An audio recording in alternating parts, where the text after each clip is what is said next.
Well, joining me now from Washington is Dr. James Zogby, president of the Arab American Institute. Dr. Zogby, we've heard from the White House that President Obama is going to talk about how America will no longer impose its values on the Muslim world. What will that mean? Well, I'm not exactly sure what that means. That's not a place to start the speech, and I certainly hope that's not a central theme of the speech.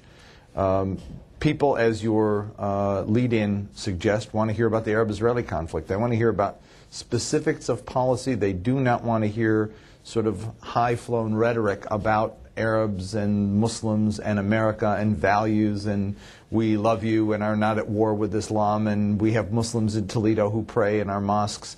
That has been done and has been consistently trumped by the policies we pursue. They want to see a change in the policies, not new rhetoric. And I mean, do you fear that actually the speech will be just a lot of rhetoric about, you know, not banging on about democracy and human rights necessarily anymore in the Middle East, and you know, we're not going to tell you what to do anymore?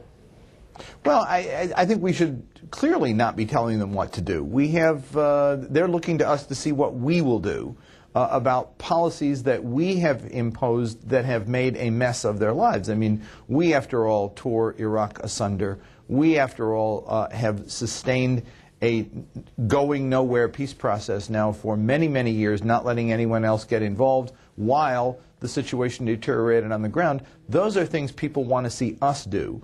Now, with regard to democracy or human rights in their own countries, it's interesting. In our polling, what people tell us is America has no place in that. Now, certainly intellectuals and some who feel that they need an outside champion want America involved, but most Egyptians, most Arabs across that region do not want America involved. They want America to solve the problems they feel America has helped create and can deal with.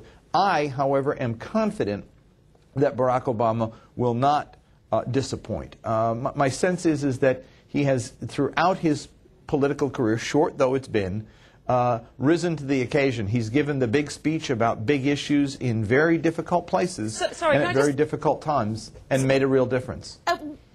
Let me just interrupt you there because I want to ask about the Osama bin Laden tape. What's your take on that, and will it have any impact? I don't think so. Now, look, if Obama disappoints, there will be a crash, I think, among some. But pretty much people in the region right now have a sort of expectant but hardened attitude, especially in Egypt and Jordan, where people have been disappointed so many times by America that Osama bin Laden isn't actually convincing them of anything. But Barack Obama has the door open to convince them. He really has to step up to the plate, though, and do something very significant in this speech. I really think it's an important one. It is as important as the Notre Dame speech was on abortion, as the National Archives speech was on Guantanamo, and as the race speech was in Philadelphia for his campaign. Dr. Zogby, thank you very much. Thank you. Let's take a look now at some